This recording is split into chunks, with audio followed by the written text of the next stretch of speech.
Nancy Gilmore, and the name of the piece is TornareATrastevere, back to Trastevere. Just before starting, I'd like to say thanks to Terry Silverman, my writing teacher, without whom this would not be as together as it is. So, let's start by a little experiment. I invite you to close your eyes just for about 30 seconds as I talk you through a little trip inside your head. So slowing the breathing down now and focusing your entire awareness on the inside of your head. It's pounding dully as if someone were walking inside your skull in boots, pounding dully, da, da, da, da, and the boots never sleep. Your every waking breath is in pain. Now the noise of a restaurant makes the boots pound harder. Now your eyes are squinting in pain just from the light of a sunny day, or fluorescent lights in a store, much less headlights of oncoming cars rushing at you while driving at night. Aye! The light connects to the boots always pounding in your head and seems to make them bigger now. The head is in a vice. There's not enough room for the boots that are clubbing your head from the inside. Pow, pow, pow. Open your eyes. The life you have known is now over. Henceforth, you will wake each day in this prison of pain. And yes, you are in solitary confinement because no one speaks the language of pain that you're in now, and no one wants to. Can you blame them? This relentless 24-hour-a-day headache arrived 12 years ago like a tidal wave, obliterating my life. I was getting 2 headaches a week when I left on a 2-week vacation. The neurologist says, take the painkillers daily if needed. I did. I returned, stopped the painkillers, and the head pain never leaves. And now there's only one painkiller that works, that I'm allowed 3 days a week, because if I take it more often, it won't work anymore either. Instantly, the acting career gone, the independence of making a living gone, gone the identities of actor, of interpreter in French and Italian.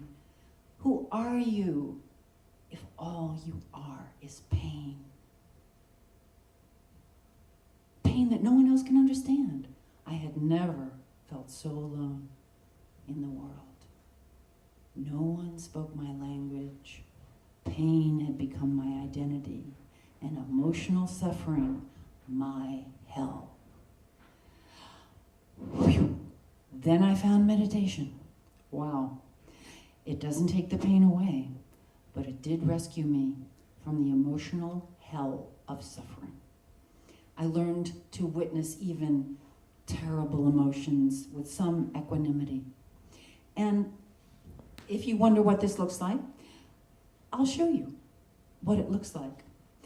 We use labels to help concentration in meditation, and in this case, I'm going to choose right now to meditate on what I am feeling, the emotional feelings in my body, where I feel them, and the talk about them in my mind. So the labels will be feel and talk. And just for demonstration purposes, I'm going to tell you whatever's going through my mind right now. It's not written down here on this. And I'll use the feel and talk labels. Usually that would be all I would use, but for a demonstration. So, feel. Anxiety in the stomach.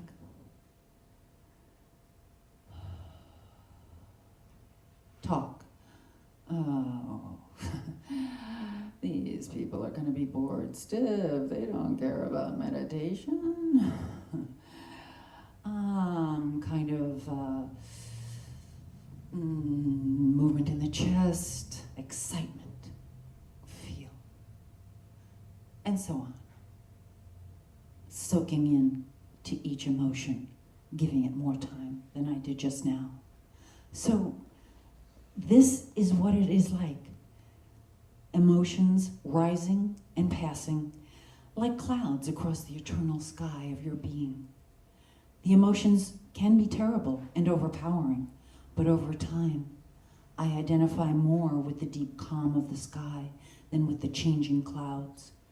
I may still be in physical pain, but it won't create the emotional suffering the more I live in acceptance of the present moment. Equanimity. It doesn't mean settle for or resign yourself to. It means being at peace with what is happening in this very moment without trying to make the good times last or push away the bad.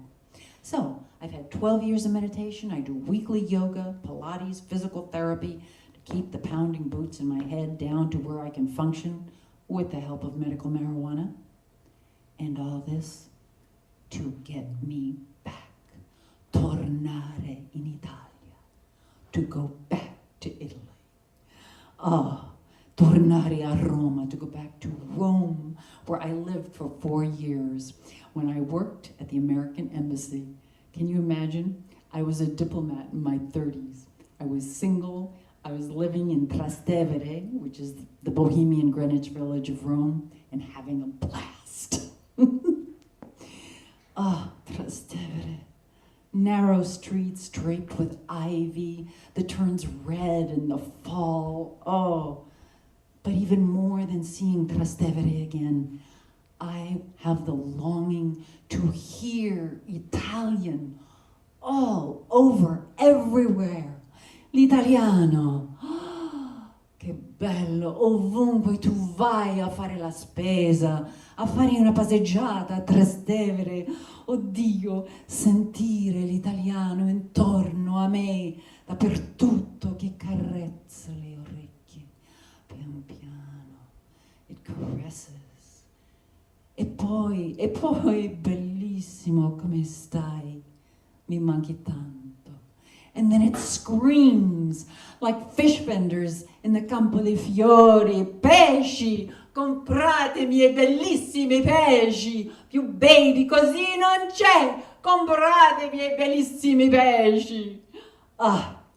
My house in Trastevere, the oldest neighborhood in Rome. Casetta de Trastevere.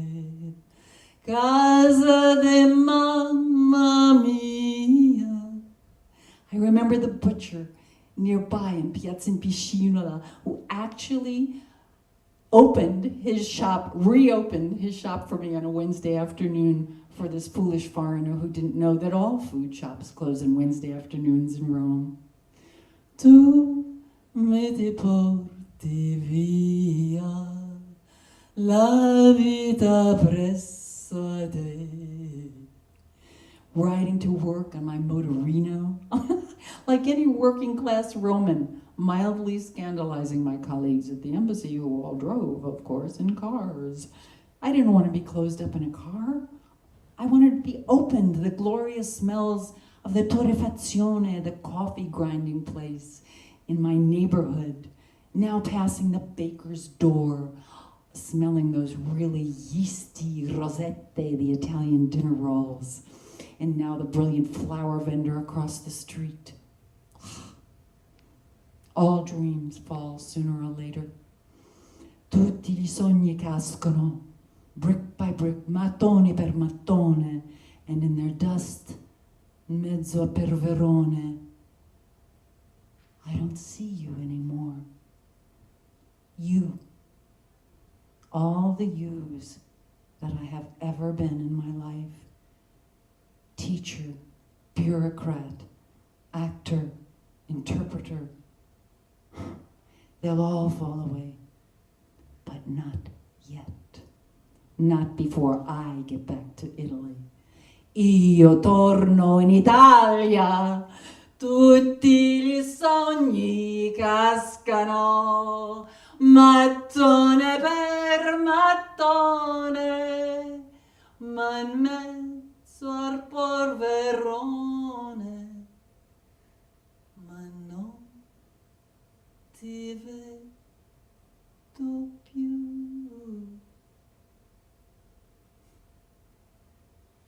grazie.